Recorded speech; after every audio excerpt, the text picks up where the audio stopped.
Bonjour à tous, donc je suis Jocelyn Durand, je travaille à l'Institut de l'élevage, au service climat, au nouveau service climat. Et, euh, et donc je travaille plutôt du côté du transfert aux éleveurs sur des gros projets qui sont aussi bien des projets régionaux, nationaux qu'européens. Et donc du coup, souvent, je bénéficie de l'innovation qu'on peut avoir sur les fermes expérimentales. Donc je suis content de pouvoir présenter quelque chose aujourd'hui. Je travaille plutôt sur le carbone, mais aujourd'hui, j'aurai une intervention sur la biodiversité. Euh, bon, on est multi-critères nous aussi. Et donc aujourd'hui, donc c'est l'environnement pour conclure cette session. On va essayer d'être suffisamment dynamique pour que ça soit sympa. La thématique, c'est préserver les ressources et atténuer l'impact carbone. Donc l'impact carbone, on sait que l'élevage de ruminants est au carrefour toujours de plusieurs problématiques environnementales. On va dire que pour commencer sur les aspects, disons, atténuation de l'impact carbone, on va commencer sur plutôt le contexte là-dessus. On sait qu'on est souvent montré du doigt, nos émissions. Alors deux grosses spécificités de l'élevage. D'une part, c'est un secteur qui émet.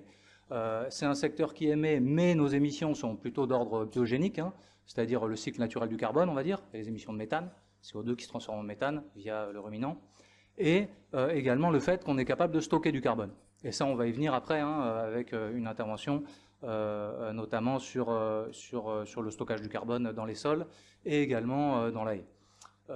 Sachant que nous, on a quand même, l'alimentation c'est un besoin primaire, donc les émissions de ce secteur-là sont quand même justifiées. C'est-à-dire que là aujourd'hui on parle beaucoup de l'importance du secteur de la défense énergétique, là il y a peu, ces 2 dernières années.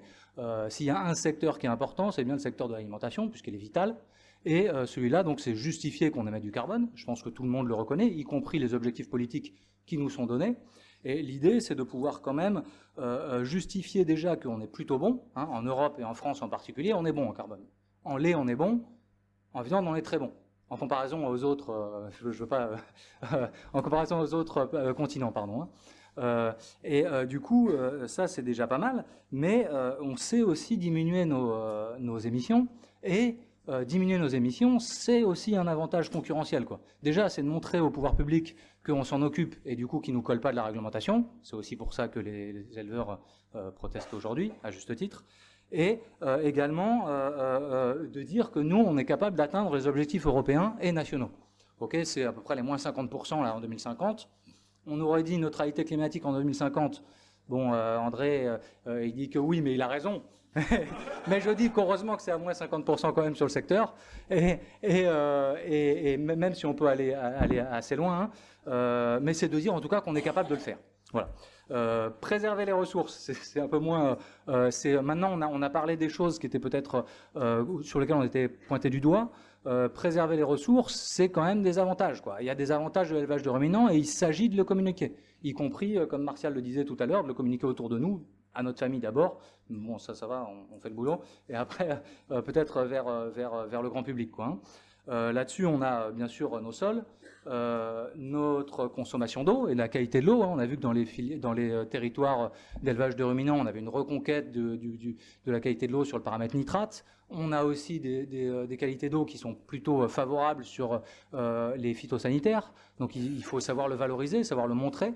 Même si on a une conviction, comme tu disais tout à l'heure, Martial, derrière la conviction, il faut aussi, pour la renforcer et pour la diffuser, il faut le justifier avec des études sur les fermes expérimentales et avec tout le cortège derrière le réseau Inosis et nos projets de déploiement. Et bien sûr, la biodiversité également, disons un critère assez important sur lequel on aura une présentation tout à l'heure. Et enfin, peut-être là je ne l'ai pas vraiment mis, mais le potentiel nourricier, la vitalité territoriale et préserver la production, ça peut aussi être préserver l'environnement. Si jamais on regarde les importations, par exemple, de bœuf Amérique du Sud, le kilo de bœuf Amérique du Sud, il émet plus que le kilo de bœuf français. Donc préserver la production, c'est préserver l'environnement et limiter le réchauffement climatique. Voilà à peu près pour cette introduction. Je vais du coup renforcer, en tout cas mettre en avant la place centrale des fermes expérimentales dans l'innovation. On verra tout à l'heure, Pierre, il nous présentera quelque chose sur l'albédo.